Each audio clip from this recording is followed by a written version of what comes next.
एक तरफ रूस और यूक्रेन में जंग पर विराम का इंतजार है, तो दूसरी तरफ अमेरिका और रूस के बीच में फिर से बढ़ने लगी है न्यूक्लियर टेंशन। जी हां, नमस्कार, आप सभी का बहुत बहुत स्वागत है इंडिया डेली में। आपके साथ मैं हूं किरण और हमारा ये खास शो है सवाल 10 बजे का। देखिए, अमेरिका और रूस एक बार फिर से आमने सामने आते हुए नजर आ रहे हैं और उसकी वजह है रूस का शक्ति प्रदर्शन, जो अमेरिका की भी एक तरह से टेंशन बढ़ा रहा है। जी हां, देखिए कि अमेरिकी राष्ट्रपति डोनाल्ड ट्रंप ने रूस के राष्ट्रपति व्लादिमीर पुतिन पर निशाना साधा और ये सीधा निशाना था। ट्रंप का कहना है कि पुतिन को यूक्रेन युद्ध खत्म करना चाहिए, ना कि परमाणु मिसाइलें टेस्ट करनी चाहिए।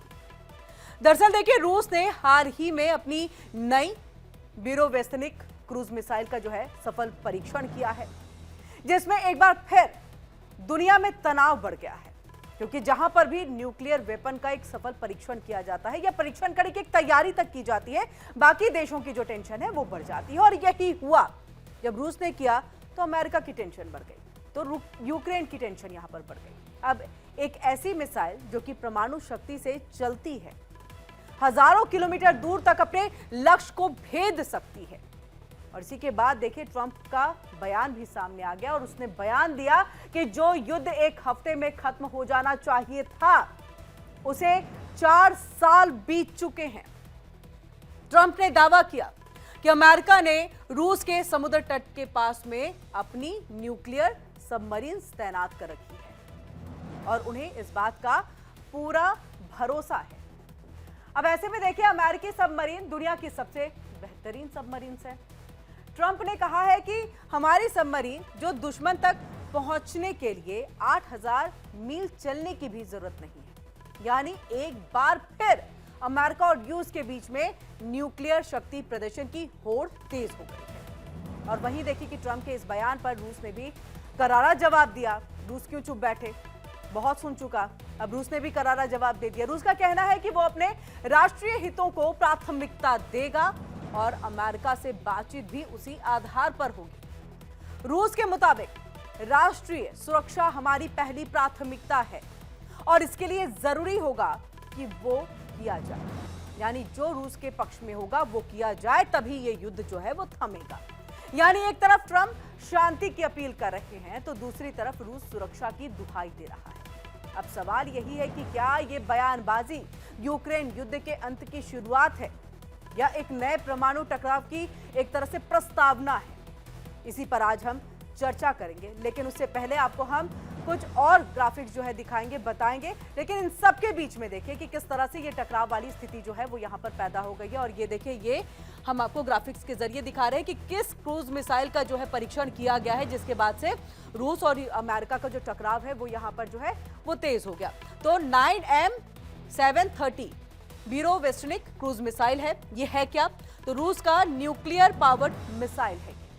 तो रूस का ये न्यूक्लियर पावर मिसाइल है जो यहाँ पर, और देखिए दूसरे क्रूज मिसाइलों से ये बिल्कुल अलग है।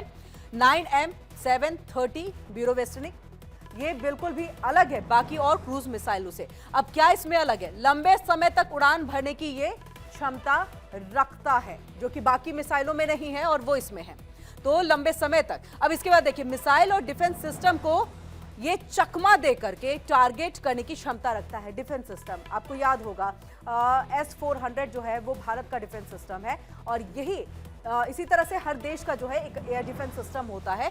इन सबको ये जो मिसाइल है, क्रूज मिसाइल जो है वो चकमा दे सकता है। अब ऐसे में देखिए, इसकी जो मारक क्षमता है, जो रेंज है, वो सीमित नहीं है कि इतने ही किलोमीटर तक जो है वो किसी चीज को मार पाएगा या किसी दुश्मन को जो है भेद पाएगा, वो नहीं है। यानी मतलब अनलिमिटेड है।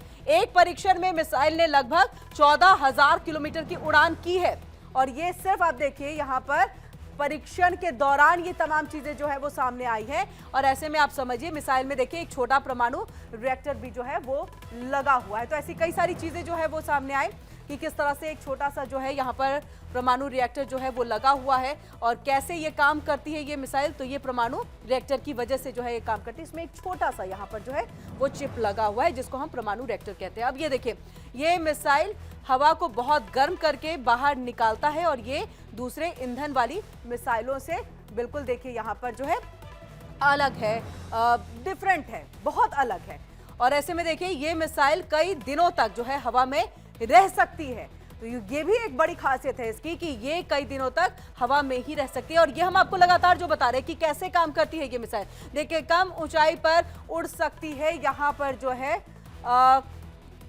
जो मिसाइल है वो उड़ सकती है कितने किलोमीटर ऊंचाई तक पे, तो कई किलोमीटर तक अनलिमिटेड जो है यहाँ पर ये लक्ष्य को भेदा जा सकता है। एक माइक्रो परमाणु रिएक्टर जो है, चिप जो है वो उसके अंदर लगा हुआ है। और ऐसे में आप इन बातों को समझिए कि अचानक किसी भी जगह हमला कर सकती है। ये कैसे काम करता है, तो अचानक किसी भी जगह ये हमला कर सकती है। ये तमाम ऐसी बड़ी बातें हैं इस मिसाइल की जो हम यहाँ पर देख सकते हैं। अब ऐसे में इसी पर हम चर्चा जो है वो करने जा रहे हैं। चर्चा की हम यहाँ पर शुरुआत, हमारे साथ यहाँ पर रिटायर्ड कर्नल शिवदान जी जो है वो जुड़ चुके हैं और वहीं हमारे साथ ग्रुप कैप्टन यूके देवनाथ जी जुड़ चुके हैं। आप दोनों का ही बहुत बहुत स्वागत है चर्चा में जुड़ने के लिए। और सबसे पहले देखिए हम यहाँ पर आपके पास आए, तो यहाँ पर हमारे साथ यूके देवनाथ जी, बहुत बहुत स्वागत है। शिवदान जी आपका भी बहुत बहुत स्वागत है।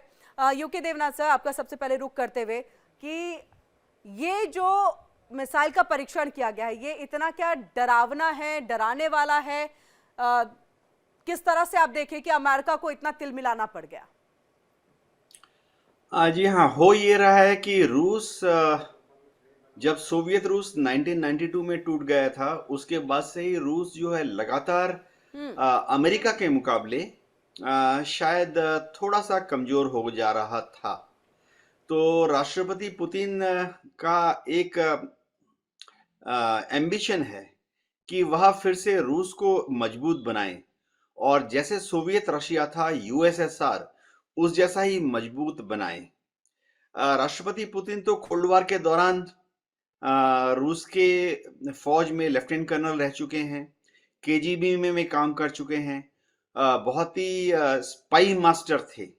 तो पुतिन का यह ध्येय है कि रूस को फिर से एक बेहतरीन हथियार डेवलप करने पड़ेंगे ताकि रूस दुनिया में फिर से एक बार अमेरिका का मुकाबला करने के लिए तैयार हो जाए। तो रूस के पास तो ऐसे तो न्यूक्लियर हथियारों की कमी नहीं है, 5,500 न्यूक्लियर हथियार हैं।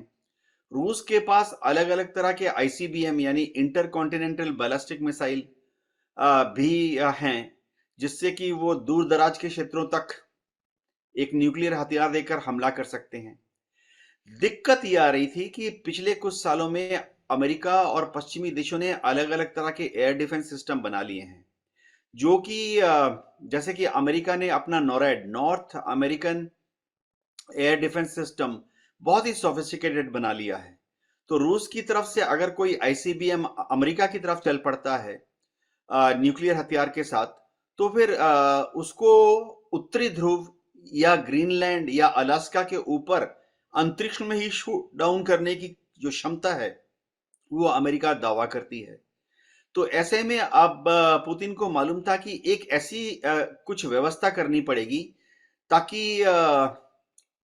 रूस का जो मिसाइल है, ये क्रूज मिसाइल, ये नीचे से उड़ता हुआ, जमीन के पास से उड़ता हुआ, जमीन के मात्र 50 मीटर 100 मीटर की ऊंचाई पर लो लेवल फ्लाइंग करता हुआ अमेरिका की तरफ या नेटो देशों की तरफ या दुनिया में दूसरी जगह जहां पे भी अमेरिका का बेस है, जैसे कि दोहा में है, बहरीन में है या गुआम में है, उसकी तरफ अग्रसर हो। तो खासियत क्या है, बहुत नीचे नीचे से उड़ सकता है।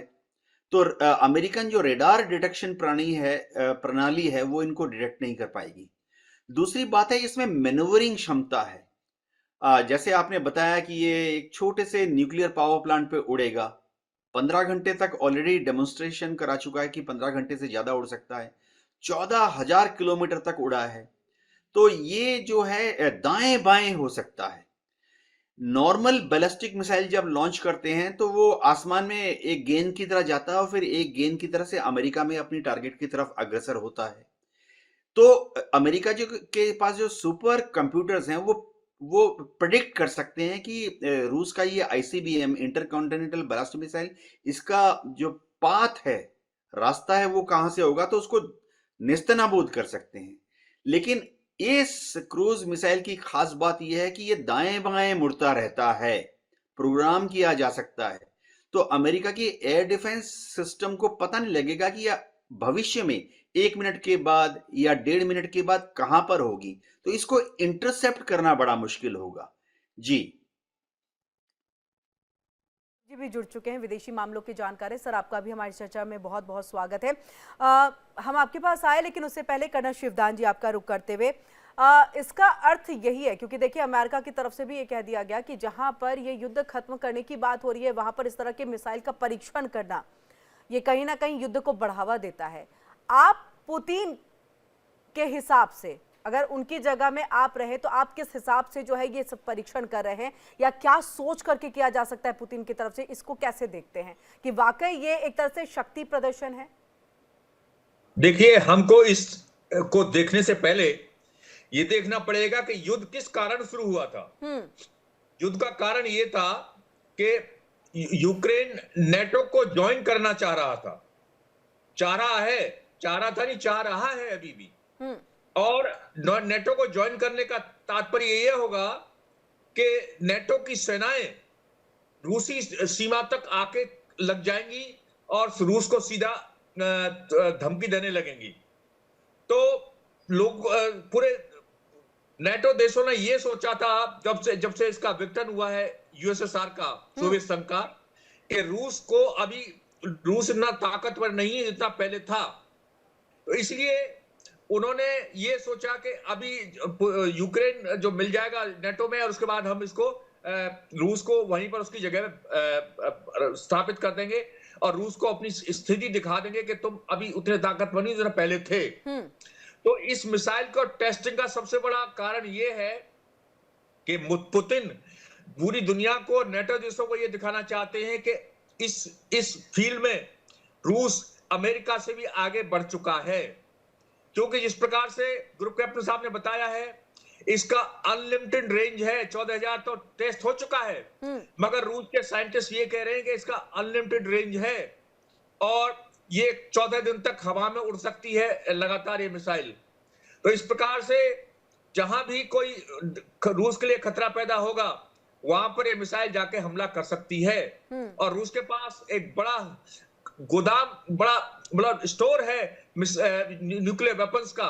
5,500 वेपन्स आपने ही बताए कि इतने रूस के पास ऑलरेडी हैं। तो इस प्रकार से रूस ने इस मिसाइल के द्वारा प्रदर्शित कर दिया है कि वो किसी से शक्ति में कम नहीं है। रूस सबसे आगे निकल चुका, क्योंकि ज्यादातर मिसाइल्स का जो इफेक्ट जो है वो इसलिए खत्म हो जाता है कि आजकल के एयर डिफेंस सिस्टम इतने अच्छे आ गए हैं कि जो कि मिसाइल को रास्ते में ही डिस्ट्रॉय कर देते हैं। ये रूस यूक्रेन युद्ध में भी हो चुका है और आपने ऑपरेशन सिंदूर में देखा होगा कि किस प्रकार से हमने पाकिस्तान की सारी मिसाइलों को अपनी सीमा में प्रवेश होने से पहले ही नष्ट कर दिया था और पाकिस्तान की कोई भी मिसाइल, ड्रोन हमारे कहां पर कोई भी हमला हमें नुकसान नहीं पहुंचा पाए, क्योंकि हमने अपने एयर डिफेंस। इसलिए ये मिसाइल अमेरिका के एयर डिफेंस सिस्टम के द्वारा पकड़ी नहीं जा सकती, क्योंकि 50 मीटर तक उड़ान भर सकती है, केवल 100 मीटर तक भी भर सकती है। इतनी कम ऊंचाई पर रडार और एयर डिफेंस सिस्टम इसको पकड़ नहीं सकते हैं। तो रूस जो है ये समझौता ये इस प्रकार करना चाहता है अपनी शक्ति प्रदर्शन करके कि रूस कमजोर नहीं है इसलिए समझौता कर रहा है, बल्कि रूस ताकतवर है और उसी के हिसाब से वो समझौता करेगा अपनी शर्तों पर। उसने पहले ही बोल दिया अमेरिका को कि उसके अपने राष्ट्रीय हित सबसे ऊपर हैं, इसलिए वो अपनी मिसाइल का परीक्षण कर रहा है और इसलिए वो शक्ति प्रदर्शन कर रहा है कि ये जो समझौते की बातचीत चल रही है इसमें उसकी शर्तों के हिसाब से ही समझौता होगा। जी संजीव श्रीवास्तव जी, जो समझौते की बात हो रही है, मुझे लग रहा है कि लगभग जो अभी हाल फिलहाल में बात सामने आई थी जब जेलेंस्की जो है वो जा रहे थे मुलाकात करने के लिए, उस वक्त में पुतिन की तरफ से फोन जाता है डोनाल्ड ट्रंप को और बात होती है कि आप टॉम हॉक देंगे तो आपका और मेरा रिश्ता बिगड़ जाएगा। तो काफी चीजें फिर बात निकल करके आती है कि जो जमीन ऑलरेडी युद्ध के दौरान में रूस ने अपने कब्जे में ले लिया है वो यूक्रेन को भूलना होगा, टॉम हॉक हम नहीं देंगे।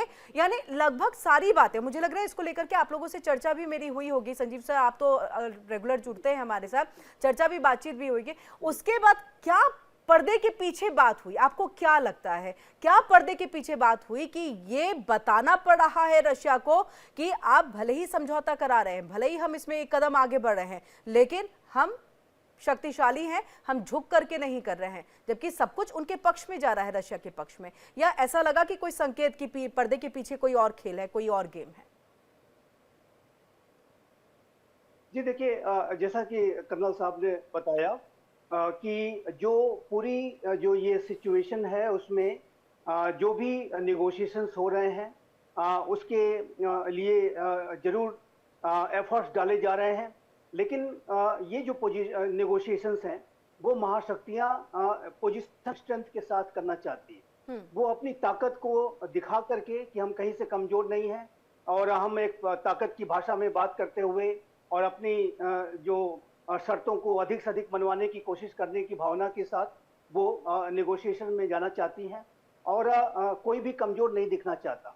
और इसी वजह से मैं किरण जी आपके शोज में मैं पहले भी डिस्कस करता रहा हूँ ये सारे विषय कि जो पूरी जो नेगोशिएशंस की प्रक्रिया है उसमें एक इस तरीके का अप्रोच होना चाहिए, ऐसा विजन होना चाहिए कि एक विन विन सिचुएशन पैदा हो, सभी अपने एक्सट्रीम पोजीशन से हटें और एक समझौते के लिए, कंप्रोमाइज के लिए तैयार हों और जाहिर है कि एक विन विन सिचुएशन की जो तलाश करनी होगी, गंभीरता के साथ करनी होगी। लेकिन चूंकि विश्वास का संकट बहुत गहरा है, ट्रस्ट डेफिसिट बहुत ज्यादा है, बड़े जटिल प्रश्न है कि आप देखिए प्रश्नों की अगर बात करें तो क्या रशिया इस बात के लिए तैयार होगा या सबसे पहले ये कहें कि क्या यूक्रेन इस बात के लिए तैयार होगा कि वो अपने 5 प्रोविंसेस को रशिया को परमानेंटली दे देगा, और दूसरा क्या रशिया इस बात के लिए तैयार होगा कि जो उसकी यूक्रेन की जो शेष टेरिटरी बची हुई है वो उसको नाटो में जाने की इजाजत दे दे। क्या यूनाइटेड स्टेट्स ऑफ अमेरिका और नाटो के जो राष्ट्र हैं वो रशिया के साथ कहीं वीक पॉइंट से नेगोशिएट करेंगे या ऐसा समझौता करेंगे कि रशिया को ऐसा सेंस आने लगे कि उसकी इसमें जीत हुई है और नाटो और अमेरिका की हार हुई है या वो लेकिन संजीव सर, आपसे जब देखिए बातचीत हो रही थी, बिल्कुल आपसे, सॉरी इंटरप्ट कर रही हूँ मैं बीच में, एक सवाल इसी पे उठ रहा है कि तब हमने आपसे ये पूछा भी था कि यूक्रेन को मिला क्या? हर चीज तो रशिया के पक्ष में ही चीजें जा रही कि नाटो में शामिल नहीं होना है। अब ट्रंप को ये जिम्मेदारी लेनी होगी ना, आप मध्यस्थता करा रहे हैं तो ये जिम्मेदारी तो आपको लेनी होगी कि वो नाटो में ना जाए, वो अपने जो भी जमीन रशिया ने हड़प लिया है या फिर कब्जे में कर लिया युद्ध के दौरान, आप रशिया को देंगे, यूक्रेन को छोड़ना पड़ेगा। इसी के साथ आपको टॉमहॉक, बाकी मिसाइलें जो है वो हम नहीं देंगे, ये तो ट्रंप की जिम्मेदारी बनती है। नहीं देखिए किरण जी, जिम्मेदारी दोनों की पक्षों की है, रशिया की भी उतनी जिम्मेदारी है और जितने की अमेरिका और नाटो की है। और इसेंशियली अगर देखें, अगर मूल रूप से देखें तो ये युद्ध रशिया ने ही शुरू किया था। रशिया ने ही फरवरी 2022 में यूक्रेन पर हमला किया था। इसका जो इनिशिएशन है इस युद्ध का वो रशिया के द्वारा ही किया गया था। और जैसा कि देवनाथ साहब ने बताया कि जो रशिया के राष्ट्रपति व्लादिमीर पुतिन है वो अति महत्वाकांक्षी है। वो चाहते हैं कि वो सोवियत यूनियन का जो पुराना गौरव कभी हुआ करता था उसको वो हासिल करना चाहते हैं। राष्ट्रपति पुतिन के आप अगर पहले की स्टेटमेंट्स को देखें तो समय समय पर वो कहते रहे कि सोवियत यूनियन का विघटन हमारे लिए बिल्कुल भी अच्छा नहीं था और हमें वो बचा के रखना चाहिए था, वो ग्लोरी बना के रखनी चाहिए थी। और अब जब वो राष्ट्रपति हैं तो ऐसे में वो कोशिश करेंगे कि वो जो पुराना गौरव है जो कोल्ड वॉर के समय में दिखा करता था, एक महाशक्ति का जो स्टेटस था, उसको वो हासिल करना चाहते हैं, फिर से उसको पाना चाहते हैं। तो ऐसे में जब उनकी महत्वाकांक्षाएं इतनी बड़ी हैं तो ऐसे में मेरा मानना है कि जो यूक्रेन और रशिया का जो युद्ध है उसको उन्होंने इस युद्ध के माध्यम से पूरी वेस्टर्न हेजेमोनी को चैलेंज करने की कोशिश की और अपने उसी महत्वाकांक्षा को हासिल करने के लिए वो जहां कहीं भी मौका मिलता है किरण जी, न सिर्फ रशिया यूक्रेन में, बल्कि आप देखिए तो रशिया का जो इंटरवेंशन है वो मिडिल ईस्ट में रीजन में, अफ्रीका में और उनकी जो इंडो पैसिफिक की भी प्लानिंग है, स्ट्रेटजी है। चेन्नई व्लादिवोस्टॉक जो कॉरिडोर के तहत रशिया इंडो पैसिफिक में भी एक्टिव होना चाहता है और वो जहां कहीं भी राष्ट्रपति पुतिन को मौका मिलता है वो वेस्टर्न हेजेमोनी को और अमेरिका को विशेष रूप से वो चैलेंज करने की कोशिश करते रहे हैं। चाहे वो लीबिया आप देख लीजिए, सीरिया देख लीजिए, अफगानिस्तान, हर जगह उनकी एक महत्वाकांक्षा रहती है कि वहां भी हमारी दखल हो, क्योंकि मैंने जैसा कहा कि वो पुराने गौरव को हासिल करना चाहते हैं और उस गौरव को हासिल करने की प्रक्रिया में वो अमेरिका और नाटो की हेजेमोनी को चैलेंज करते हैं और उस चैलेंज करके अपनी हेजेमोनी को स्थापित करना चाहते हैं। तो जैसा कि मैं कहता रहा हूं हमेशा से कि रशिया यूक्रेन के बीच का युद्ध वास्तविक रूप से अगर देखें तो ये रशिया यूक्रेन के बीच का युद्ध नहीं है, ये अप्रत्यक्ष रूप से इनडायरेक्ट तरीके से महाशक्तियों के बीच में की जा रही वर्चस्व की प्रतिद्वंदिता है। यूक्रेन के सैनिकों के कंधों पर रखकर के बंदूकें चलाई जा रही हैं और वहीं रशिया वो लड़ाई लड़ रहा है, वो यूक्रेन की टेरिटरी तक ही सीमित रह सकते हैं, न्यूक्लियर वॉर में जा नहीं सकते और थर्ड वर्ल्ड वॉर की सिचुएशन में वो जा नहीं सकते। तो ऐसे में वो डायरेक्ट कन्फ्रंटेशन नहीं करने जा रहे हैं। लेकिन मैं एक जो बुरवेस्टनिक की ये जो क्रूज मिसाइल है, इसके बारे में एक बात मैं कहना चाहता हूँ कि रशिया का ये जो डेवलपमेंट है ये बहुत ही सिग्निफिकेंट है, क्योंकि ऐसा दावा है कि ये जो 9M730 बुरवेस्टनिक क्रूज मिसाइल है, ये विश्व की पहली न्यूक्लियर पावर्ड क्रूज मिसाइल है। और जाहिर है कि न्यूक्लियर पावर्ड होने की वजह से इसकी जो रेंज है वो बहुत अनलिमिटेड हो जाती है। और इस मिसाइल के जो संकेत हैं वो राष्ट्रपति पुतिन ने 2018 में दिए थे कि हम एक बहुत ही यूनिक वेपन बना रहे हैं और उसका कोई काट ढूंढ नहीं सकता। तो काट तो ढूंढ ही जाएगी। न्यूक्लियर पावर्ड अनेक जो अगर न्यूक्लियर पावर्ड सबमरीन्स हैं, न्यूक्लियर पावर्ड अनेक सिस्टम्स हैं, तो मिसाइल्स तो अमेरिका भी बनाएगा और अन्य राष्ट्र भी बनाएंगे। लेकिन रशिया ने इसमें एक लीड ली है, एक थोड़ा सा पहले कदम बढ़ाया है। रशिया ने हाइपरसोनिक वेपन्स भी डेवलप किए हैं और तेज गति से डेवलप किए हैं। तो ये अमेरिका के लिए चैलेंज है ये मिसाइल। और मेरा ऐसा मानना है कि अमेरिका का जो मिलिट्री इंडस्ट्रियल कॉम्प्लेक्स है वो इसे एक चैलेंज के तौर पर अवश्य लेगा और जल्द से जल्द वो इसकी काट और अपनी स्वयं की जो एक न्यूक्लियर पावर्ड क्रूज मिसाइल है वो डेवलप करने की कोशिश करेंगे। ये बहुत ही लो फ्लाइंग मिसाइल होती है और इसको किसी भी रडार के द्वारा डिटेक्ट किया जाना थोड़ा संभव नहीं होता। और जाहिर है कि न्यूक्लियर पावर्ड होने की वजह से ये इसकी शक्ति भी बहुत ज्यादा होती है, रेंज बहुत अनलिमिटेड हो जाती है। तो ये निस्संदेह रशिया का एक बड़ा चैलेंज है। लेकिन रशिया इस तरीके की वेपन सिस्टम्स को डेवलप करके, जैसा कि मैंने कहा कि अपनी पोजीशन ऑफ स्ट्रेंथ को, अपने डिफेंस पास्चर को सशक्त और मजबूत दिखाना चाहता है। और वहीं यूक्रेन भी ये चाहता है कि उसके पास भी एडवांस वेपन्स हो। इसी वजह से यूक्रेन के पास F-16 की उसने मांग की। बहुत रिलक्टेंस के बाद यूरोपीय राष्ट्रों ने F-16 प्रोवाइड करा दिया अमेरिका से लेकर के। हाइमार्स की बात की, हाइमार्स भी आज यूक्रेन के पास है। टमाहॉक क्रूज मिसाइल जो कि बहुत ही स्ट्रांग लॉन्ग रेंज मिसाइल है, अमेरिका की तरफ से ये संकेत दिए गए हैं कि ये भी उन्हें प्रोवाइड कराई जा सकती है। तो यदि रशिया इसी तरीके के वेपन सिस्टम अधिक से अधिक डेवलप करेगा, उसे डिप्लॉय करेगा, हाइपरसोनिक मिसाइल्स का इस्तेमाल रशिया ने कन्वेंशनल तरीके से यूक्रेन की टेरिटरी में पहले ही कर रखा है। और अब जाहिर है कि ऐसे में टमाहॉक क्रूज मिसाइल्स के ऊपर अमेरिका कोई डिसीजन ले सकता है। इस बात की संभावना बनी हुई है कि वो मिसाइल्स यूक्रेन को दी जा सकती है यदि इस युद्ध में कोई शांति नहीं हुई। और लेकिन जी कंप्लीट कर लीजिए सर। हाँ, इसी वजह से ये जो पूरी सिचुएशन है उसमें महाशक्तियां अधिक से अधिक जो दोनों पक्ष हैं, रशिया यूक्रेन और यूक्रेन के पीछे जो नाटो और अमेरिका, यूक्रेन की पोजीशन ऑफ स्ट्रेंथ को मजबूत दिखाना चाहते हैं, उसे एडवांस वेपन सिस्टम्स दे रहे हैं। और वहीं अब रशिया भी नए नए वेपन्स डेवलप कर रहा है। तो ये मेरा मानना है किरण जी कि ये एक नए जो शीत युद्ध की जो प्रतिस्पर्धा है वो उसका पूरा वातावरण बन रहा है। एक बात मैं और भी कहना चाहता हूँ, देखिए रशिया और अमेरिका के बीच में आर्म्स कंट्रोल को लेकर के एक ट्रीटी है जिसको कहते हैं न्यू स्टार्ट ट्रीटी। और ये जो न्यू स्टार्ट ट्रीटी है फरवरी 2026 में इसको रिन्यू किया जाना है, जिसके के तहत अमेरिका और रशिया ने अपने न्यूक्लियर वेपन्स को, चाहे वो वॉरहेड्स हो और उनके डिप्लॉयमेंट्स हो, इन सारे विषयों को सीमित कर रखा है। लेकिन जिस तरीके की आर्म्स रेस अभी दिखाई दे रही है, ऐसे में इस बात की संभावना बनती हुई दिखाई दे रही है कि संभव है कि ये न्यू स्टार्ट ट्रीटी रिन्यू न हो। और इस बात के संकट दिखाई दे रहे हैं। INF ट्रीटी पहले ही से कोलैप्स कर चुकी है, intermediate range nuclear force treaty. और चूंकि राष्ट्रपति ट्रंप का यह भी कहना होता है कि चूंकि न्यू स्टार्ट ट्रीटी अमेरिका और रशिया के बीच में है और हमने अपने वेपन्स को और न्यूक्लियर मिसाइल्स को जो है सीमित कर रखा है, वहीं चाइना लगातार उसे बढ़ाता जा रहा है। तो चाइना जब तक उसमें शामिल नहीं होगा तो वो राष्ट्रपति ट्रंप इसको रीनेगोशिएट करने की बातें करते हैं। लेकिन अब देखना होगा कि ये रिन्यू होती है कि नहीं। लेकिन वर्तमान समय में विश्व में और स्थिरता बहुत बढ़ती जा रही है। यूके देवनाथ जी से भी इसी पे कि सर आप कितना एग्री कर रहे हैं इस बात को लेकर कि टॉमहॉक अब यूक्रेन को मिलने की जो संभावना है वो ज्यादा बढ़ गई है इस परीक्षण के बाद अब, और साथ ही साथ क्योंकि अभी भी डायरेक्टली अमेरिका जो है इसमें इन्वॉल्व होना नहीं चाहेगा, क्योंकि ईरान के साथ वहां पर B-2 बॉम्बर का इस्तेमाल करना अलग बात है, रूस के ऊपर में किसी मिसाइल का इस्तेमाल करना ये अपने आप में एक अलग बात है। इसको ज्यादा अच्छे से जो है आप ही डिटेल्स में बता पाएंगे। और क्या शीत युद्ध या फिर ये कहे न्यूक्लियर वॉर की संभावना यहाँ पर थोड़ी बढ़ती दिखाई दे रही है, जिस तरह से सबमरीन्स वगैरह लगे हुए हैं? जी फिलहाल व्हाइट हाउस से और पेंटागन से जिस तरह के इशारे आ रहे हैं, लग रहा है कि टोमाहोक क्रूज मिसाइल इतनी जल्दी यूक्रेन को मिलेंगे नहीं।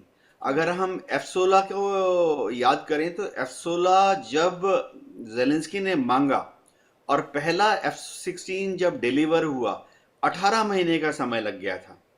इसी तरह से हाइमर्स भी जब जेलेंस्की ने मांगा और फिर डिलीवर हुआ और बाद में एटैकमस जमीन से जमीन पर मार करने वाली मिसाइल करीबन 12 महीने लग गए अमेरिका को सप्लाई करने में। तो अभी टोमाहोक क्रूज मिसाइल की एक बहुत बड़ी दिक्कत ही कह लीजिए कि इसको लॉन्च करना ऐसा नहीं कि बस सिर्फ एक कंटेनर में डाला और लॉन्च कर दिया गया। बहुत बड़ी ग्राउंड सपोर्ट इक्विपमेंट की जरूरत होती है। लॉन्च करने के पहले एक पूरा वर्कशॉप होता है, लेबोरेटरी होती है, जहां पे कि इसमें अलग अलग पैरामीटर्स को डालना पड़ता है। तो अगर अमेरिका आज निश्चय लेता है कि वह डिलीवर करेगा, तो डिलीवर करने में समझिए लग जाएंगे 1 साल, और उनको यूक्रेन के क्रू को ट्रेन भी करना पड़ेगा।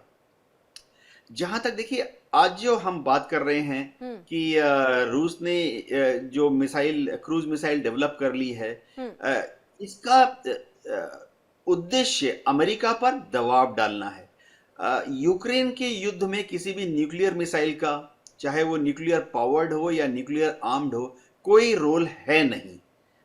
इसी तरह से इस मिसाइल की जो रेंज बताई जा रही है 14,000 किलोमीटर, 15 घंटे उड़ सकता है। तो यूक्रेन के ऊपर हमला करने के लिए इस मिसाइल का कोई टैक्टिकल या स्ट्रेटेजिक रोल है नहीं, क्योंकि यूक्रेन मैं बीच में तो थोड़ा सा सर एक जो बयान है वो रूसी राष्ट्रपति के कार्यालय से जो है वो सामने आया है। कैमरलिन ये कहते हैं कि रूस अपनी सुरक्षा और राष्ट्रीय हितों को देखते हुए ये कार्य कर रहा है। इस मिसाइल परीक्षण से अमेरिका के साथ संबंधों में तनाव बढ़ने के कोई कारण जो है वो नहीं है, ये उनकी तरफ से जो है क्लियर कह दिया गया है। लेकिन वही ट्रंप की तरफ से जो बयान आया या अमेरिका की तरफ से जिस तरह की प्रतिक्रिया आ रही है वो ठीक इसके उलट है। किरण जी, क्या होता है कि हमेशा यह टिट फॉर टैट चलता रहता है। अमेरिका थ्रेट दिखाएगा और रूस बोलेगा कि उस थ्रेट से हमें कुछ फर्क नहीं पड़ता। इस तरह से रूस भी अपनी मसल फ्लेक्सिंग करेगा, जैसे कि अब एक छोटा सा परमाणु रिएक्टर लगाकर उन्होंने इस क्रूज मिसाइल को डेमोन्स्ट्रेट किया, और अमेरिका जो है हमेशा उसका एक काउंटर रिएक्शन देगा। मूल बात यह है कि क्या यूक्रेन के युद्ध की न्यूक्लियर युद्ध में परिणित होने का कोई चांसेस है? ऐसा कोई चांस है नहीं, क्योंकि रूस ने अपने सारे स्ट्रेटेजिक एम वहां पर हासिल कर चुके हैं। रूस को चाहिए था कि ईस्टर्न डोनबास चाहिए, दोनेत्स्क लुहांस्क ले लिया, ज़पोरिज़िया चाहिए, ले लिया, खेरसोन ले लिया। तो रूस जो है अभी जानता है कि इस युद्ध को इसी हालत पर, यानी अभी जहां पर लाइन ऑफ एक्चुअल कंट्रोल है उसी पर रोक देना है। रूस का पूरा जो क्रेमलिन की थिंकिंग है कि क्रीमिया तो हाथ में है ही, तो इस युद्ध को और बढ़ा के करना क्या है। रूस का उद्देश्य कीव तक पहुंचना नहीं है, रूस का उद्देश्य ओदेसा तक पहुंचना नहीं है, रूस का उद्देश्य लवीव तक पहुंचना नहीं है। तो रूस इस युद्ध को अभी इसी हालत में खत्म करना चाहेगा। अमेरिका भी ऐसा लग रहा है, सारे इंडिकेशन हैं कि $350 बिलियन के हथियार देने के बाद अब वो थक गया है। किरण जी, शायद दर्शकों को ये मालूम नहीं है कि ये जो अमेरिका ने पिछले 3 साल के युद्ध में जो $350 बिलियन के हथियार दिए हैं यूक्रेन को, यूक्रेन ने आज तक इसमें से $1 की पेमेंट भी अमेरिका को नहीं की है। ये शायद लोगों को, दर्शकों को पता नहीं है। यूक्रेन ने आज तक $350 बिलियन के हथियार अमेरिका से ले लिए हैं, अमेरिका ने दे दिए हैं, और आज तक $1 की भी पेमेंट यूक्रेन ने नहीं की है। तो अमेरिका में जो मिलिट्री इंडस्ट्रियल कॉम्प्लेक्स है, धनाढ्य लोग हैं, कैपिटलिस्ट लोग हैं, जो कि ये सब यूक्रेन को दिए जाने वाले bomb, missiles, air defence systems बना रहे हैं और दे रहे हैं, इनकी पेमेंट कैसी होनी चाहिए होती है। ये समझना पड़ेगा कि अमेरिका ने और पश्चिमी देशों ने जो रशियन एसेट्स थे वहां पर, चाहे सरकारी या गैर सरकारी, उस पर कब्जा कर लिया है, उसको छीन लिया है, उनको फ्रीज कर दिया है, फ्रोजन कर दिया है। जो रशियन ओलिगार्क्स थे, रशिया में बड़ी बड़ी परिवार होते हैं जो कि बड़ी बड़ी इंडस्ट्री चलाती हैं, उनके जितने एसेट्स पेरिस में, लंदन में, न्यूयॉर्क में, रोम में थे, उनको छीन लिया गया है। अब इस धन से ही तो क्या अपनी जो भरपाई है जो यूक्रेन को दे रहे हैं हथियार, उसकी भरपाई क्या ऐसे हो रही है सर? फिलहाल देखिए, अमेरिका ने क्या किया है, एक गुब्बारा बनाया है, एक धन का एक गुब्बारा बनाया हुआ है जिसमें ये सारे फ्रोजन और छीने गए संपत्ति को मान लिया गया कि वहां जमा हो गया है। तो यहां से अमेरिकन धनाढ्य लोग, कैपिटलिस्ट सिस्टम, बड़े बड़ी कंपनियां, मिलिट्री इंडस्ट्रियल कॉम्प्लेक्स, उनको पेमेंट हो जाती है, उनको तो पेमेंट हो रही है। लेकिन ये जो गुब्बारा है, इसकी रिप्लेनिशमेंट कैसी होगी? इसके डोनाल्ड ट्रंप ने, उसके पहले जो बाइडेन ने 3-4 मॉडल निकाले हैं। एक तो है कि यूक्रेन के जितने रेयर अर्थ मिनरल हैं, अगले 99 ईयर्स के लिए यूक्रेन उनका दोहन सिर्फ अमेरिकन कंपनीज को करने देगा। वहां सारा जितना रेयर अर्थ मिनरल निकलेगा 99 ईयर्स तक, वो सिर्फ अमेरिका को देगा। दूसरा, अमेरिका के जितने धनाढ्य लोग हैं, कैपिटलिस्ट लोग हैं, वो यूक्रेन में आएंगे और बड़े बड़े उनके फार्म हाउस, हजारों एकड़ के जो फार्म हाउस हैं, उसको खरीद लेंगे लॉन्ग लीज पर। और वो जो फार्म हाउस हैं, वहां पर खेती तो यूक्रेन के किसान करेंगे, लेकिन ओवरऑल ओनरशिप जो होगी वो अमेरिकन धनाढ्य कैपिटलिस्ट सिस्टम्स में उनके अमीरों पास होगी। तीसरा सिस्टम जो निकाला गया है कि यूक्रेन का इंडस्ट्रियल बेस बहुत अच्छा है, लेकिन भविष्य में अगले दशकों तक यूक्रेन के अलग अलग बड़े बड़े कारखानों में क्या बनाया जाएगा वो अमेरिका तय करेगा। अमेरिका एक बड़ा ट्रक बनाता है, उस ट्रक के लिए एक गियर बॉक्स चाहिए, तो वो यूक्रेन बनाएगा। जाहिर बात है, यूक्रेन उसको सस्ते में बनाएगा, अमेरिकन के टर्म्स एंड कंडीशन पे बनाएगा और अमेरिका को सप्लाई करेगा। बिल्कुल, एक देश पे कहीं ना कहीं अमेरिका का पूरा वो वर्चस्व जो है वो कायम हो जाएगा इस युद्ध के बाद। अगर यूक्रेन वो पैसे नहीं लौटा पाता है तो यही स्थिति जो है उसके सामने में आएगी। कर्नल शिवदान जी, आपका रुख करते हुए, अभी कुछ दिन पहले हमने पुतिन का बयान भी सुना था और धमकी भरे, चेतावनी भरे लहजे में वो अमेरिका को कहते हैं, अगर आपने न्यूक्लियर टेस्ट किया, बीच में जो खबर भी आ रही थी कि अमेरिका भी जो है एक परमाणु परीक्षण जो है करने की तैयारी में है, तो ऐसे में अगर किया गया तो फिर इसका जो खामियाजा है वो भुगतना पड़ सकता है, क्योंकि डर था कि कहीं ऐसा ना हो कि उनके लिए, वैसे तो न्यूक्लियर बॉम्ब का इस्तेमाल होगा नहीं, ये बात सबको ही जानते हैं, लेकिन ये शक्ति प्रदर्शन अगर अमेरिका की तरफ से किया गया तो हम भी इसके लिए जो है वो तैयार बैठे हुए हैं। लेकिन अब खुद आप कर रहे हैं और वो भी इस लेवल पे कि अभी तो शुरुआती दिनों में यानी परीक्षण में ही पता चल रहा है कि किस तरह से जो है इसकी मारक क्षमता है आने वाले दिनों में अनलिमिटेड हो जाएंगी। देखिए, मैं ये बताना चाहता हूं कि आज के युग में जो भी हथियार हैं, उनकी सबसे बड़ी कैपेबिलिटी ये मानी जाती है कि वो उसका कैरियर सिस्टम क्या है। देखिए, जो रूस ने जो मिसाइल बनाई है, उस मिसाइल का जो सिस्टम है वो इतना अच्छा बनाया है कि उसको कोई रडार इंटरसेप्ट नहीं कर सकते, कोई उसको मार नहीं सकता, उसको मैनिपुलेट किया जा सकता उस मिसाइल को, और जहां चाहे वो उसको गिराया जा सकता है, जिस भी टारगेट पे चाहे। तो इस प्रकार से रूस ने अमेरिका को यह दिखा दिया है कि मेरा जो कैरियर सिस्टम है न्यूक्लियर बॉम्ब को ले जाने के लिए, वो आपसे बेटर है। अमेरिका यदि कोई न्यूक्लियर परीक्षण करता भी है तो रूस के पास काफी पर्याप्त मात्रा में न्यूक्लियर वेपन है, और अमेरिका को रूस ने यह दिखा दिया है, जिसकी वजह से पूरे वर्ल्ड में रिएक्शन हो रही है। अमेरिका को भी रिएक्ट कर रहा है और रूस को तरह तरह की धमकियां डायरेक्टली दे रहा है। उसका केवल यही है कि अमेरिका को भी काफी डर लग गया है इस नई मिसाइल के परीक्षण के बाद में कि रूस अमेरिका के किसी भी हिस्से में हमला कर सकता है और उसको हम रोक नहीं सकते, क्योंकि इस मिसाइल का जो है एंटी कोई सिस्टम है ही नहीं जो उसको इंटरसेप्ट करे और उसको गिराए। तो इसलिए अमेरिका को काफी थ्रेट पहुंच चुकी है, जिसकी वजह से वो अभी जो भी परीक्षण करेगा, रूस उसके लिए हर तरह से तैयार है। लेकिन कर्नल शिवदान जी, अमेरिका इस डर से तो बैठा नहीं रहेगा ना, कि देखिए, रशिया के पास उससे ज्यादा पावरफुल जो है वो मिसाइल है और इसके लिए, इसको काटने के लिए हमारे पास कुछ नहीं है। देखिए मतलब ऐसा अमेरिका बैठेगा नहीं, इसलिए जैसा कि ग्रुप कैप्टन साहब ने बोला है, अमेरिका प्रत्यक्ष रूप से इस वक्त कहीं भी विश्व में अपना इंटरवेंशन नहीं करेगा, एक्सेप्ट उसने ईरान में किया था, उसके बाद उसने अपने कदम पीछे हटा लिए और वो ईरान से भी दोस्ती के हाथ बढ़ाने लगा।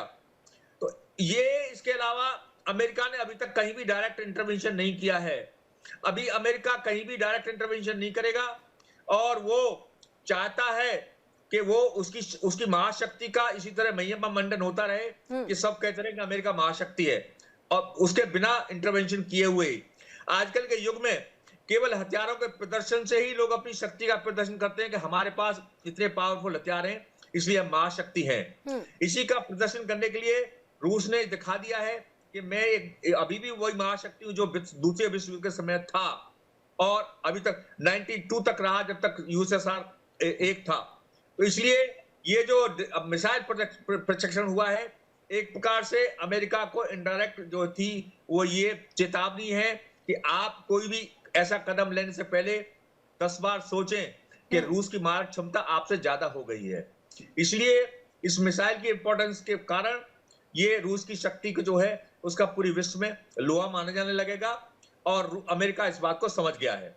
क्योंकि आज के युग में आर्थिक हित भी आपकी सैनिक शक्ति से जुड़े हुए हैं। यदि सैनिक रूप से आप मजबूत हैं तो आपके हितों को, आर्थिक हित भी आपके उतने ही अच्छे रहेंगे, लोग आपको अच्छा शक्तिशाली मानेंगे और आपसे आर्थिक रूप से जुड़ेंगे।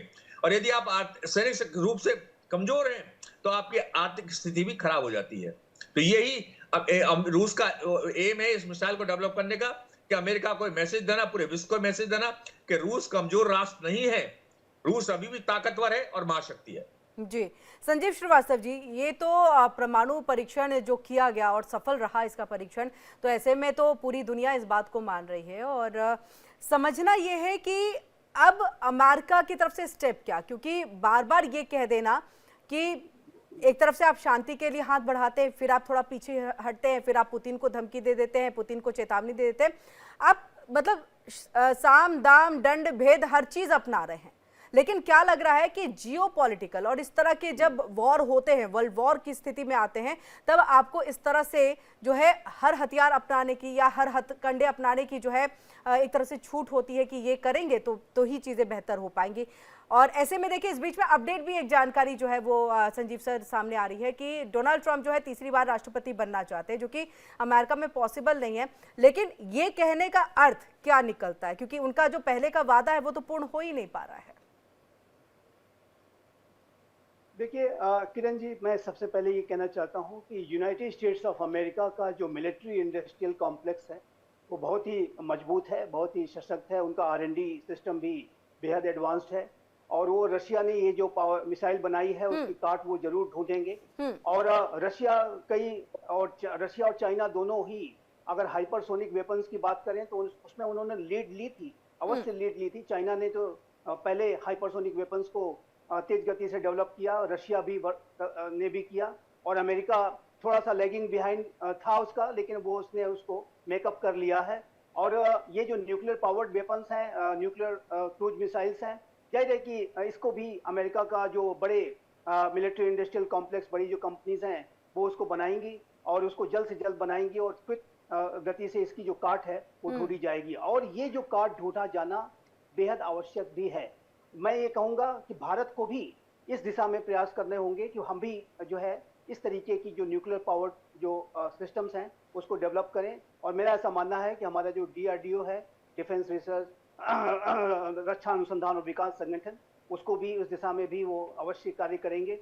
और इस तरीके की जो वेपन सिस्टम्स को जो एडवर्सरीज अगर डेवलप कर रहे हैं तो ऐसे में स्ट्रेटेजिक स्टेबिलिटी को बनाए रखने के लिए सभी के पास वेपन्स होने चाहिए। क्योंकि किरण जी, विश्व में एक बैटल ऑफ परसेप्शन या कहें कि वॉर ऑफ परसेप्शंस होता है। लड़ाइयां आज के समय में एक परसेप्शन की भी लड़ाई चलती है, नैरेटिव्स की भी लड़ाई चलती है। हम ये जो बैठ करके इतनी डिबेट्स करते हैं इसका भी एक विशेष महत्व है, क्योंकि एक वॉर ऑफ नैरेटिव भी पूरे विश्व में चल रहा है कि किसी घटना को कैसे देखा जाए। उसी तरीके से जो परसेप्शन मैनेजमेंट करना भी, परसेप्शन को डेवलप करने के लिए आपको अपने जो रिसोर्सेस हैं उसको लगातार रोबस्ट बना करके रखने होंगे। और यही अमेरिका भी, अब देखिए तो अमेरिका इस बात की भी संभावना दिखाई देती है कि जिस तरीके से चाइना न्यूक्लियर वेपन्स की संख्या बढ़ा रहा है, रशिया नए न्यूक्लियर वेपन्स टेस्ट कर रहा है, ऐसे में यूनाइटेड स्टेट्स ऑफ अमेरिका अपने न्यूक्लियर टेस्टिंग को रिज्यूम कर सकता है, जिसके के ऊपर उन्होंने अभी रोक लगा रखी थी। संजीव सर, आप कंटिन्यू करेगा। इसी में एक सवाल मेरे जहन में, फिर आपने ईरान को क्यों रोक दिया? फिर आप उत्तर कोरिया छिप करके क्यों न्यूक्लियर पावर जो है वो बनाने के इसमें है? मतलब फिर सबको ये मौका मिलना चाहिए, क्योंकि हर किसी को अपनी देश की सुरक्षा करने की जिम्मेदारी है और ये उनका अधिकार है। आप उनको उनके राइट से तो नहीं ये कर सकते। सिर्फ एक ट्रीटी, आपका ट्रीटी कोई मायने नहीं रखता, बाकी के साथ ट्रीटी हो तो वो मायने रखता है। ये तो नहीं होना चाहिए ना, ये तो फिर दोहरी नीति हो गई।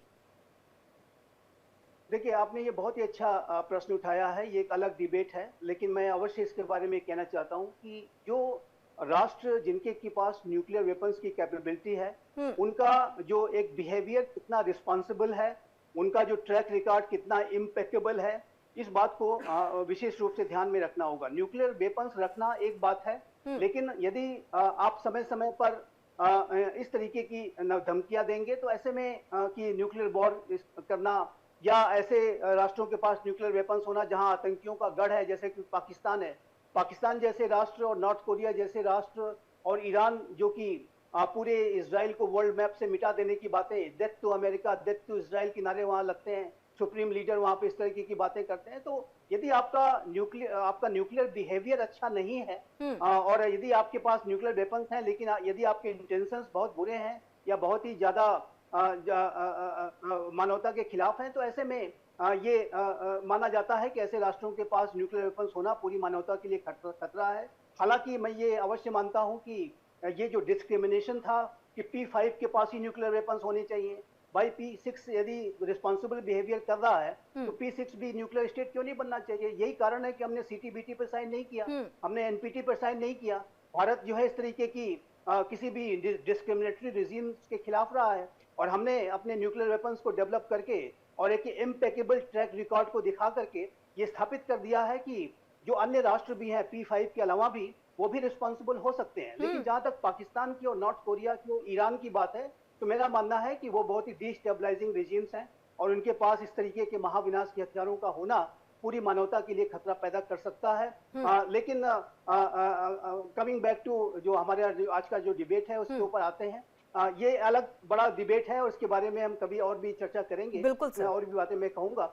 लेकिन कि आज के जो समय में जो आज की स्थिति है इसमें कोई दो राय नहीं है कि यूनाइटेड स्टेट्स ऑफ अमेरिका और रशिया के बीच में एक आर्म्स रेस चल रही है। और यही कारण है कि मैं कहता हूं कि न्यू स्टार्ट ट्रीटी, जिसको कि रिन्यू किया जाना है अभी फरवरी 2026 में, वो संभव है कि रिन्यू नहीं भी हो सकती है। और INF ट्रीटी कोलैप्स कर गई और रशिया और चाइना इस बात को नहीं देखना चाहते कि हम तो अपने वेपन्स को सीमित किए हुए हैं, वही चाइना लगातार अपने वेपन्स बढ़ाते जा रहा है। और तो इसके रीनेगोशिएशंस की बात राष्ट्रपति ट्रम्प जैसा जो लीडर है अमेरिका का, वो उठा सकते हैं, और जैसा कि उन्होंने INF की ट्रीटी के समय में किया था। तो ये मेरा ऐसा मानना है कि विश्व में वर्तमान समय में एक रणनीतिक अनिश्चितता बढ़ती जा रही है, महाशक्तियों के बीच में विश्वास का संकट है, नए पोलराइजेशंस बन रहे हैं, China, Russia, Iran, north Korea, Syria तो अब चेंज हो गया है, लेकिन नॉर्थ कोरिया और ईरान का तो पूरा गठजोड़ है ही चाइना और रशिया के साथ।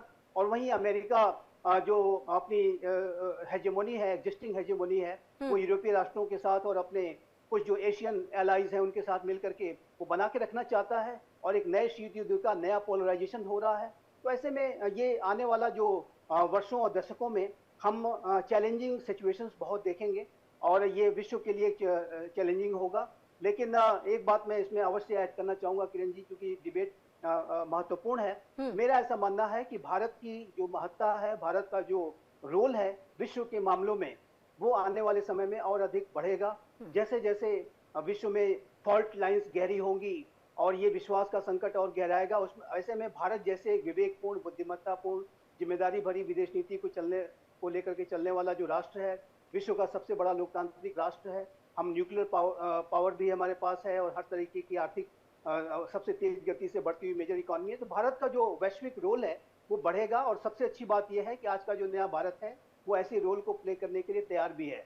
हम आज के समय में पेरिफेरी पे बैठ के घटनाओं को देखते नहीं है, बल्कि उसे कंस्ट्रक्टिवली शेप करने की कोशिश करते हैं। अभी आप आसियान की समिट में आप देखिए तो हमारे प्राइम मिनिस्टर मोदी का जो स्टेटमेंट रहा, उसी तरीके से उन्होंने रशिया यूक्रेन यात्रा की, रशिया की भी यात्रा की, और अमेरिका से भी हम संपर्क में रहते हैं। मिडिल ईस्ट रीजन में भी अपने एंगेजमेंट्स को बनाए रखते हैं। India middle east Europe economic corridor I2U2, तो ये जो पूरी भारत की जो अप्रोच है वो वसुधैव कुटुंबकम का अप्रोच है। G20 के हम लीडर हैं, तो ऐसे में भारत की जो भूमिका है वैश्विक मामलों में और हमारी जो जिम्मेदारियां हैं पूरे विश्व को लेकर के वो बढ़ने जा रही हैं।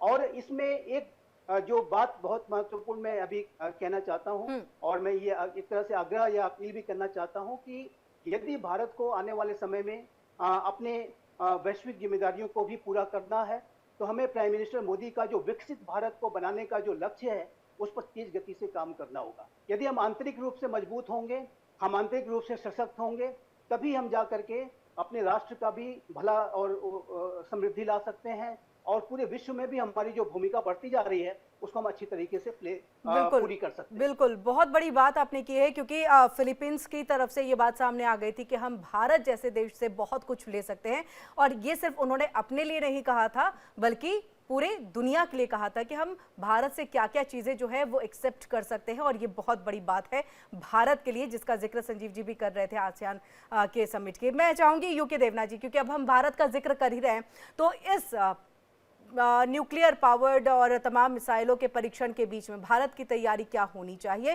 क्योंकि अमेरिका की नजरों में जहां रशिया है, तो दूसरी तरफ अगर दूसरी आंख देख ले तो उसमें भारत दिखाई देता है खटकते हुए। किरण जी, जहां तक भारत की बात है, भारत जानता है कि हमें अपनी डिफेंस को मजबूत करना पड़ेगा। हमने बार बार यह कहा है कि हमारी जो ऑफेंसिव कैपेबिलिटीज हैं वो हम किसी दूसरे देश पर हमला करने के लिए डेवलप नहीं कर रहे हैं। हमारी जो ऑफेंसिव कैपेबिलिटीज हैं, हमने हमला करने की जो हमारी कैपेबिलिटीज कहीं अगर बनाई है वो सिर्फ देश की रक्षा के लिए बनाई है, यानी डिफेंसिव ऑफेंसिव। यानी अगर कोई देश हम पर हमला करेगा तो हम उस देश पर हमला करेंगे। तो इस तरह से अगर आप देखें तो जैसे हमारी न्यूक्लियर वेपन्स हैं, हमने पहले से ही कह दिया है और एकदम भारत सरकार ने छाप के दे दिया है कि हम भी इस न्यूक्लियर हथियार को तैयार कर रहे हैं, लेकिन हम इसका पहले इस्तेमाल कहीं नहीं करेंगे। अगर कोई देश पश्चिम में या उत्तर में अगर वो हमारे विरुद्ध न्यूक्लियर हथियार का इस्तेमाल करता है तो उसके जवाब में सेकेंड स्ट्राइक में हम न्यूक्लियर हथियारों का इस्तेमाल करेंगे। इसी तरह से अगर आप देखें हमारी जो फौजों का डिप्लॉयमेंट है, चाहे पश्चिम में हो या उत्तर में हो, हमारी फौजों का डिप्लॉयमेंट हमेशा डिफेंस के लिए करते हैं। हमारी जो स्ट्राइक फॉर्मेशंस हैं जिससे हम दुश्मन पर गंभीर और अंदर घुसकर हमला कर सकते हैं, हम जानबूझकर दुश्मन को कॉन्फिडेंस देने के लिए हमारी स्ट्राइक फोर्सेस को हमेशा 200-500 किलोमीटर पीछे रखते हैं। बॉर्डर पर जो इलाका है, चाहे वो इंटरनेशनल बॉर्डर हो, चाहे LOC हो, चाहे LAC हो, वहां पर हम 50 किलोमीटर के अंदर, 100 किलोमीटर के अंदर कोई भी विध्वंसक वेपन सिस्टम को, ऑफेंसिव यानी हमला करने वाले वेपन सिस्टम को डिप्लॉय नहीं करते हैं।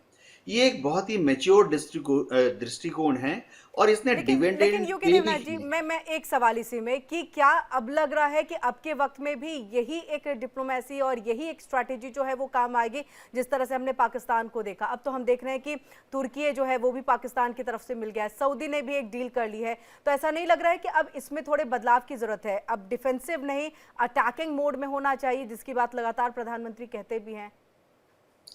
किरण जी, इसमें कोई शक नहीं है कि भारत में भी ऐसा दृष्टिकोण है कि भारत को भी पहले हमला करने का एक अभियान चलाना चाहिए। देखिए, आपने तुर्की का नाम लिया। तुर्की और पाकिस्तान के बीच में जो डील है वो उसमें पॉलिटिकल एंगल है और एक कमर्शियल एंगल है। जैसे भारत भी दूसरे देशों को हथियार बेचता है, तो वहां जहां हम हथियार बेचते हैं, जाहिर बात है हम ये तो नहीं सोच सकते कि वह देश अपने पड़ोसी मुल्क से प्यार मोहब्बत के लिए भारत से हथियार खरीद रहा है। ये समझना पड़ेगा। हमने आज तक से अफ्रीका के देशों को या साउथ ईस्ट एशिया में या लैटिन अमेरिका में जिसको भी हथियार भेजा है, बेचा है, उस हथियार का इस्तेमाल वह देश युद्ध के समय अपने पड़ोसी मुल्क पर करेगा। दूसरी बात, कमर्शियल ऑब्लिगेशन होती है।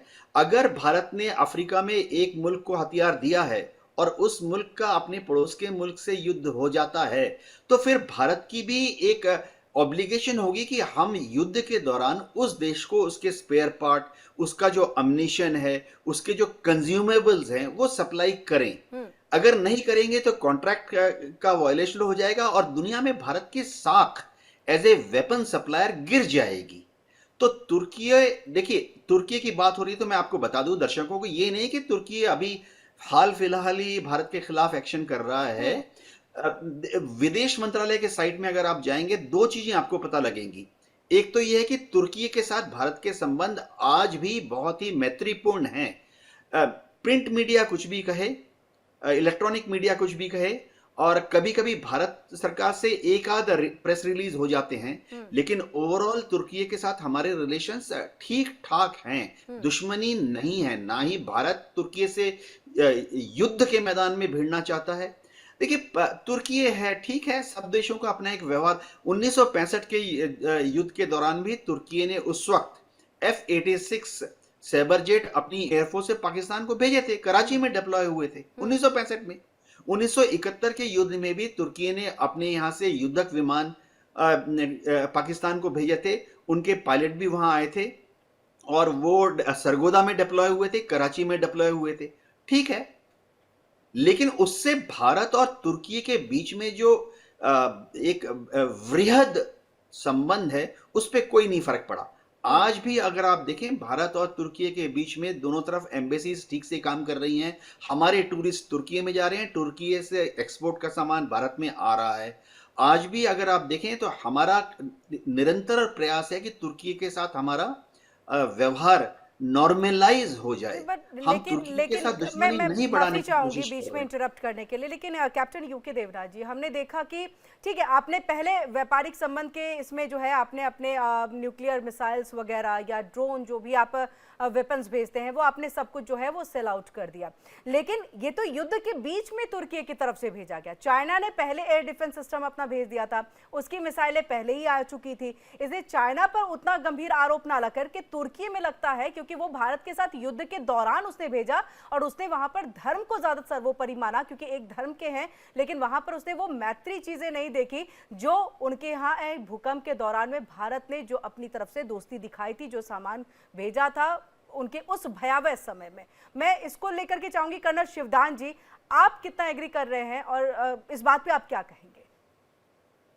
देखिए, ये जो मुस्लिम कट्टरपंथ है, इसके कारण पूरे विश्व में अशांति की स्थिति बनी हुई है। ईरान जो है केवल अपनी सुपरमेसी के लिए मुस्लिम कट्टरपंथ को बढ़ावा देने के लिए ही इजराइल का दुश्मन है और इजराइल को विश्व के नक्शे से मिटाना चाहता है। और वो कहता है कि हम इसको जूस को इजराइल से समाप्त करके हम इसको दोबारा से मुस्लिम राष्ट्र बना देंगे। तो इस प्रकार से तुर्की का जो संबंध है पाकिस्तान के साथ, वो मुस्लिम कट्टरपंथ के एंगल से ज्यादा है और एंगल से उसमें उतना ही है। इसलिए वो सिद्ध करना चाहता है पूरी मुस्लिम वर्ल्ड को कि वो देखिए अपने जो वो उसूल हैं उन पर कितना अडिग है। और उसने पाकिस्तान की मदद, एक मुस्लिम देश की मदद ऐसे टाइम पे की जब वो लड़ाई में भारत से इन्वॉल्व था। तो इसलिए इनका सबसे पहला जो सिद्धांत है वो अपने कट्टरपंथ को बढ़ावा देना है, बाद में ये किसी बात को मानते हैं। तो इनका जो खुद बेसिक रूल ये है, तो इसलिए तुर्की पर ज्यादा विश्वास नहीं किया जा सकता। खाली फ्रेंडशिप है, ठीक है, मगर वो फ्रेंडशिप इतनी डिपेंडेबल नहीं है, इतनी विश्वसनीय नहीं है कि तुर्की जो है भारत के साथ हर स्थिति में खड़ा रहेगा। उसने सिद्ध कर दिया है कि वो पाकिस्तान का कितना फेवर करता है, चाहे पाकिस्तान से उसे कोई लाभ है चाहे नहीं है, केवल धार्मिक कट्टरपंथ के कारण ही वो पाकिस्तान के साथ है। जी, इसी के साथ कर्नल शिवदान जी, मैं ये चाहूंगी क्योंकि संजीव सर ने इसका भी जिक्र किया था, जो हमने कहा था कि न्यूक्लियर पावर का एक जो गैप है वो बनता हुआ दिखाई दे रहा है कई देशों के बीच में। इसमें पाकिस्तान का जिक्र भी किया गया था कि मतलब एक कहें कि नासमझ और वो मैच्योर कंट्री की तरह बिहेव नहीं करता न्यूक्लियर पावर को लेकर। क्या ऐसा नहीं लग रहा है जब युद्ध के दौरान में काफी कुछ कहा गया, न्यूक्लियर पावर इसलिए हमारे पास है, हम कोई शब बारात के लिए तो नहीं रखे हैं, सब आप लोगों ने सुना भी होगा। अमेरिका को नहीं चाहिए था एक फटकार लगाए पाकिस्तान को कि ठीक है युद्ध अपनी जगह हम साथ देंगे, लेकिन न्यूक्लियर पे कोई बयानबाजी नहीं। देखिए, आंतरिक जो अंतरराष्ट्रीय स्थिति है उसमें कभी भी अमेरिका ने मैच्योर अपना बिहेवियर डिस्प्ले नहीं किया है। ये 4 साल से युद्ध चल रहा है यूक्रेन और रूस के बीच में। यदि अमेरिका जैसी महाशक्ति चाहती तो शुरू में ही इसको युद्ध को बंद किया जा सकता था।